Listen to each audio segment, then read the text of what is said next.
Okay, hi everyone. Today we're working on graphing tangent and cotangent graphs. Okay, tangents and cotangent graphs. Are they difficult? They are different. They are different, but they are kind of similar to what we've been doing with secant, cosecant-ish. Our graphs are going to shoot off to infinity, and just like sine, cosine, we have a special way of setting up our graphs so that we can pretty much see we can set up our graphs before we draw our lines in. So we're going to work on that today, okay? Let's talk about it. So we're graphing tangent and cotangent graphs. Okay, tangent and cotangent graphs. Sorry, my writing is terrible. It reminds me of my daughter's writing is quite terrible. Okay, so if I go ahead and go to Desmos real quick, if I graph a tangent graph, tangent of x, okay? Now x, I'm going to change this a little bit. I'm going to change this into radians. Call this pi. Okay, change this to pi. You'll see that this looks like a crazy mess. Okay? It looks like waves. Now I'm going to kind of zoom in here and just look at one wave and look at some characteristics. So if you look at this tangent graph, it goes from left to right. Go ahead and take a screenshot of this so I can mark it. So I want you guys to notice a couple things. Each of these graphs are bounded between two values that go off to infinity. Okay? One thing is they have two values that go off to infinity. And the graph goes, it's almost like this shadow, this S curve here. Right? Now, a couple things I want to make note of is when we look at tangent, just like secant, cosecant, and cotangent, we still have our values A, B, C, and D. A is equal to, let me rewrite it. It's going to be y is equal to A tangent of bx minus c plus d. So our A is 1, our B is 1, our C and D are both going to be 0 for this easy equation here. So for us graphing tangent, I'm going to go over just the general idea principle, and then I'll give you guys the steps to do it. But don't we say D and C is 0? That means this is our 0 point. And for tangent, we always start in the middle. That's one thing I want to make sure you guys notice. Tangent always starts in the middle. So if my C and D both say 0, okay, there's no vertical shift, there's no horizontal shift, we are going to start 0. And tangent is 50-50. So where you start is half the graph. Half to the right, half to the left. The next thing is our period. P is equal to normally 2 pi over b, right? That's how we normally do period. For sine and cosine, that is true. But for tangent, everyone pay attention here. For tangent graphs, it is not 2 pi, it is pi over b. So for a tangent graph, we use not 2 pi, it is always pi over b. And in this case, it's pi over 1, which means my graph has to start and finish by pi. Now, look at my example here. Between my two asymptotes, my two dotted dashes here, if we start at negative pi and we stop at negative pi over 2 and we stop at pi over 2, do you guys see that this is actually one full pi as a period? Okay. So the next thing you need to take away here is that we start and finish tangent in 1 pi, not 2 pi, 1 pi. Now here's another takeaway. For tangent, remember how we said tangent starts in the middle? If I told you the period was pi, that means we do half a pi to the right and a half a pi to the left.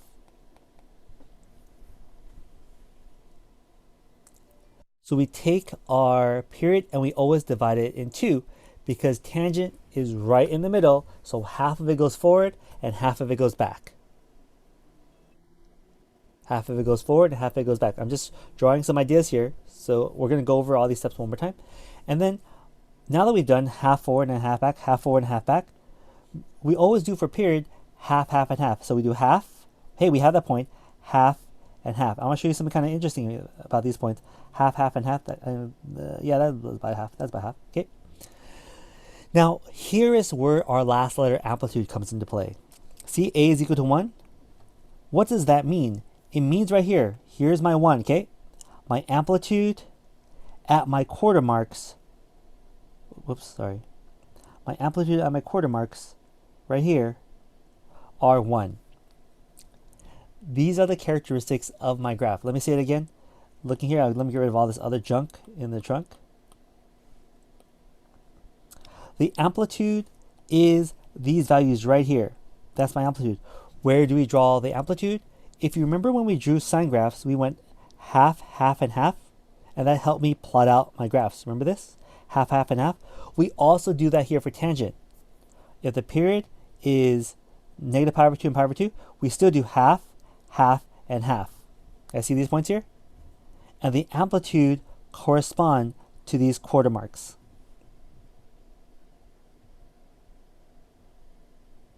Okay, so I'm gonna go ahead and come back to this and just show you guys how the amplitude is affected. Let me throw the letter A here. A and add a slider. So we have our graph and it's at 1, and if I want to make, see how, is it changing the period? Is me changing the A changing the period? No, see how the graph is still stuck between pi over 2 and negative pi over 2? Let me go ahead and actually write that. X equals pi over 2. And I make this a dotted line. Whoops. Dotted line. No, this one dashes. Don't make it blue. And then I'm gonna just draw one more.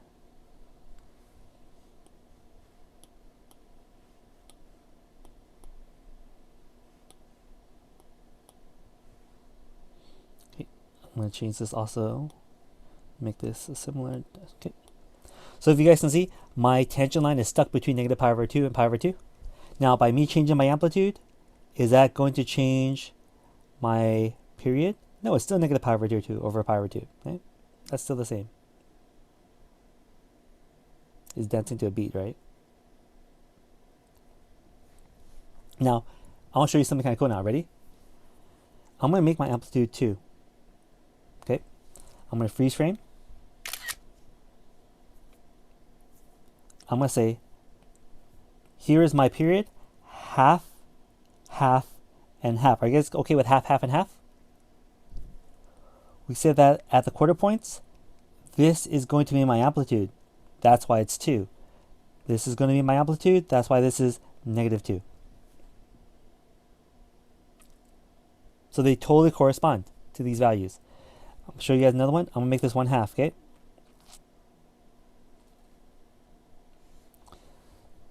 And make this 1/2. And when you make something 1/2, you're compressing it. 0.5. Oh, come on. 0.5. Here we go. I'm going to bet you that my quarter points, my half, half, and half, here we go. Half, half, and half. If this is 1, this here is 0.5. And please take note, at the quarter mark, we are at 0.5. At the quarter mark, we are at 0.5. Right? So this is going to be a hint to how we're going to graph this. All right, let's go ahead and talk about, let's do a fresh example now. So our first example that we are going to graph ourselves is y is equal to 2 tangent of, let's say, x plus 1, okay? So I changed this up a little bit from what we did. A, B, C, and D. Just like normal, you're going to tell me what my A, B, and C, and D values are. Hopefully you guys are able to spot these quite easily now. A is 2. Careful, the B value is right next to the X. That's why that's going to be a 1. Our C is 0, no parentheses, and D is equal to 1. Right? A, B, C, D. So since this is a tangent graph, it's not going to be like here. It's going to be 50-50. So tangent graphs are 50-50. What I mean by 50-50 means wherever you start, you're going to do half on one side, half on the other. 50-50. Half on one side, half on the other. So on this right side, I'm going to say 50-50. Okay, but anyways, let's start off with D. D is going to be one space up. That's my new D value, okay? That's the new center of the graph. I pick my graph up and I raise it by 1. Let me go show you what I mean by here. If I give myself a d value plus d, if I add the slider, take a look, it's going to take my graph and it's going to elevate it. It's like oh, look at that. Whoa. Am I messing with your brains already? See, I'm just taking the graph and I'm moving it up and down. Mr. Ko, it looks like you're morphing it. I'm just raising it up. That's all I'm doing it. Driving me crazy, Mr. Ko. All right, so we moved it up by 1. My C value is 0, so we're still 0. So my graph is going to be something like this. Automatically, I can tell you that right now. 50-50, where my new center is going to be at y is equal to 1. Now let's go ahead and work DCBA. So D is 1, so I'm going to put a dot here, I know for sure. Next thing, my period. It's not 2 pi, the period is pi over b, which is pi over 1. Remember, tangent is half the length of sine and cosine, okay? So it's going to be, instead of 2 pi, it's just going to be done in pi. So, since we said the length of my graph is pi, that's pi, okay? 50-50. So what is half of pi? So on the right, pi over 2 on one side, and negative pi over 2 on the other. That's how we're going to do it. If I say 50-50, that means half of pi has to be on one side and half on the other. Mr. Ko, how do I do the half? No joke, you just put a 2 on the bottom. If this is your period, you just stick a 2 on the bottom of your period. That is half. So from my starting point of 0, we're going to go half to the right, half to the left. Now, I want you guys to do one more thing for me. Since we know these are vertical asymptotes, I want you guys to put slight dots here. Okay, put some slight dots here.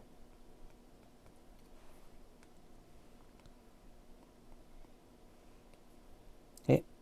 And this is going to lock me into place. It's going to make me get stuck between these walls. Okay. Afterwards, we always, with our period, do half, half, and half. This helps me space out my graph, half, half, and half. So half is in the middle, right? That's already done. Half, half, and half. I'm going to copy my tick marks to my line.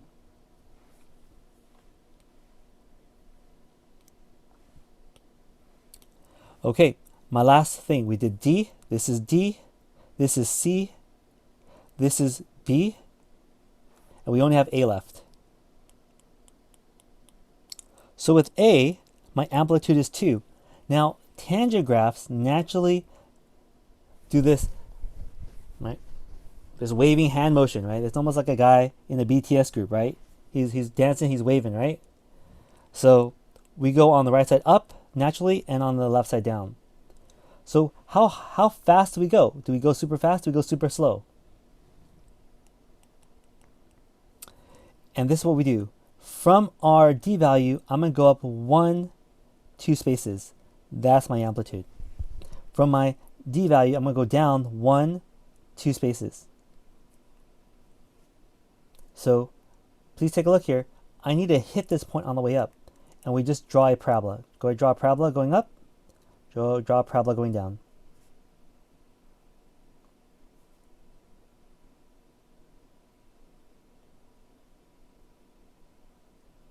Okay. So how do you make your graph look nice? It's, do not just do one wave. That usually doesn't make it look nice. Do 2. Do a parabola on the right, and then do a parabola going down on the left. Just on a side note please, if y was a negative amplitude, okay, if this was a negative amplitude, the graph would be completely the same, except we would be going down on the right and up on the left. Oops, sorry, that's off. I forgot the D value. Here's 1, up on, what am I doing? We down on the right and up on the left. Okay, that's what a negative amplitude would do. Just like for sine and cosine, it would just flip the graph upside down.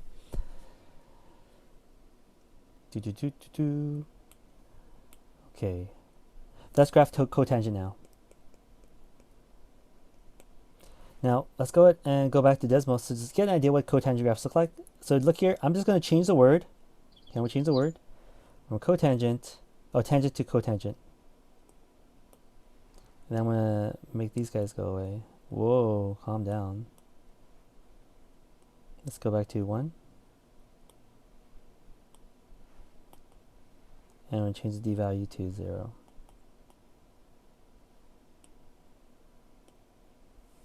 Okay, so if you notice here, our values have changed. Okay, our values have changed. Instead of being at negative pi and pi, we're going to be at 0, and we're going to take our, let's call this pi.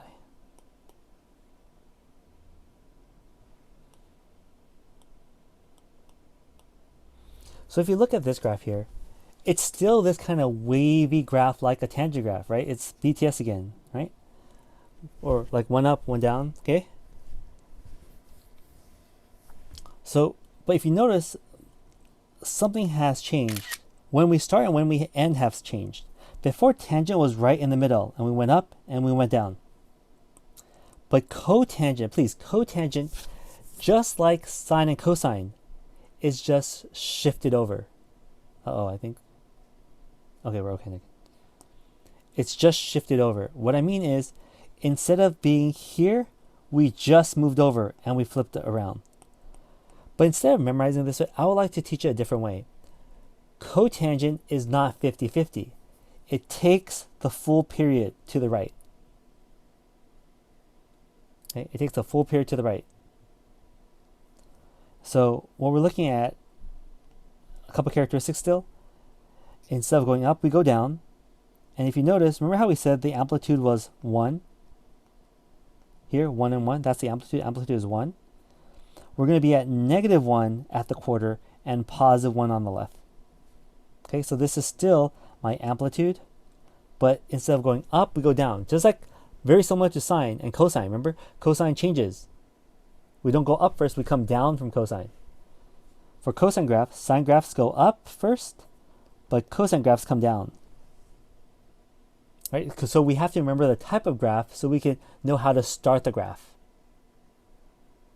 Right? So a couple of takeaways. First, tangent, it goes up and down. But cotangent is the opposite of that. We go down on the right and up on the left. Characteristics, the amplitude is always at the quarter points, except it's going to be flipped. And instead of doing 50-50, we do the full period P right here, full period out. Okay, so let's go ahead and graph this and see if we can make heads or tails of this. So cotangent, let's go ahead and graph our cotangent graph. Let's do the same exact graph that we did before when we first started. 2 cotangent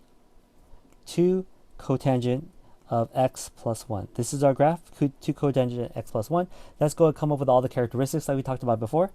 A is equal to 2, B is equal to 1, C is equal to 0, and D is equal to 1. A, B, C, D. Hopefully you guys can spot those out very quickly now. We graph like we did before from D to A. So D is at 1. I'm going to write 1 here. Dot, dot, dot. This is the new horizontal axis for me. This is me moving my graph up 1 space. There's no C, so we know we're going to start right in the middle here. So I'm going to put a wall here just so you guys see that. In a tangent graph, we know that was the center. But for cotangent, that's our starting left wall. That's our left wall. When do we stop this wall? Well, we follow the period. P is equal to not 2 pi, but pi over b. Remember, cotangent and tangent are both pi over b. Pi over 1, which is just pi. So if I start at 0, we're not going to stop till pi away. Pi away, pi away, pi up, bum, bum, bum, bum, bum, bum, pi away. Oh, sorry, that's fly away. Okay, we're going to fly away to pi. Now, like we did before, we do half, half, and half. With always our period, we're trying to give ourselves the right spacing here. Half, half, and half. Half, half, and half. I'm going to copy these tick marks up to the top like I normally do. Half, half, and half. Now, I also want to draw my asymptotes. Let's go ahead and follow up with our dotted lines. Dot, dot, dot, dot, dot, dot, dot. And this is just right now to remind me, don't touch these. This is the border. We shoot off to infinity at these corners, right? So we did D. Oops, we did D. We did C. We did B. Now only layer left we have is A. Now, we mentioned before that tangent starts in the middle, right? cotangent starts in the middle like tangent, but right here, because it's the middle between the two vertical asymptotes. It's in the middle of my period. So this is where our cotangent graph starts. Follow this up with my amplitude. So from the right side, since it's cotangent, we are going to go down 2 spaces. Down 2 spaces. On the left side, we're going to go up 2 spaces.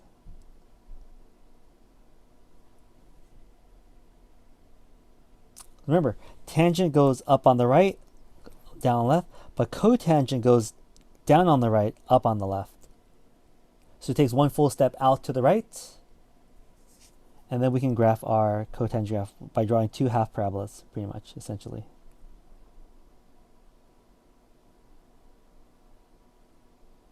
Oh my goodness, that looks terrible. Let me redraw that. Oh my goodness, Mr. Co, what are you doing? Okay. What if I want to draw this on the left side? Remember, the graphs don't stop, they continue to repeat over and over and over.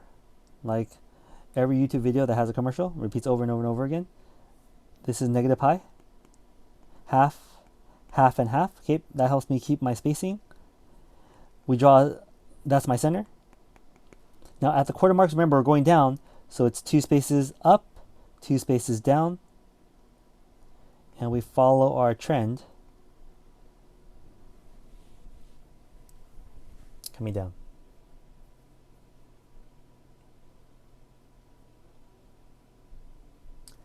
And that's basically how we graph sine and cosine.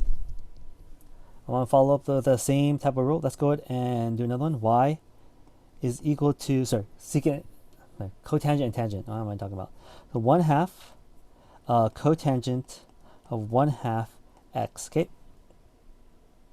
So we're going to graph our cotangent version of our tangent version from before, so we can see the difference.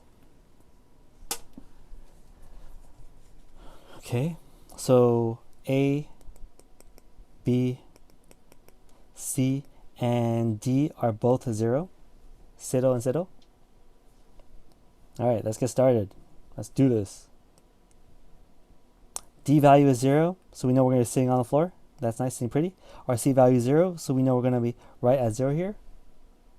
Okay. 0 and 0, that's right in the middle. But please be careful. This isn't what the graph looks like. Remember, this is cotangent. Cotangent takes our C value, and this is our starting value, and we're going to push ourselves forward. Not 50-50, tangent's 50-50. So co is going to take it all. So our period is 2 pi, no, not 2 pi, already I brought back my old past, pi over 1/2. We rewrite that as pi times 2 over 1 because multiplying by the reciprocal. That's 2 pi. So if I start at 0, I end at 2 pi. Because now we end at 2 pi, we can do our tick marks. Half, half, and half. We know what the spacing is. Half, half, and half. That's our spacing. Excellent. From here, we can say, hey, since we stop at 2 pi, that's my amplitude right there. My amplitude on my left. So not amplitude, my vertical asymptote. Gosh, what words am I using? We follow up with, we did D, we did C, we did B, right? We just have to do A now. So we know cotangent, that's a dot right in the middle, and cotangent goes up to down. So let's figure out our amplitude. If this is 1, this is -1, half would be right here and right here. Nope, that's a little over. So we go up, up, and whoop, down. If you want to repeat the process, we go 1 full 2 pi to the left, half, half, and half, and we follow our trend from 1/2, 0 to -1/2.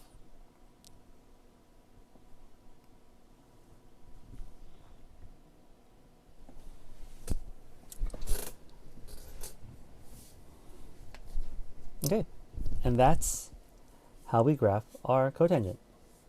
So like before, we do from D to A. A big quick takeaway, it's the period is not 2 pi, it's pi over B. And cotangent goes up to down naturally.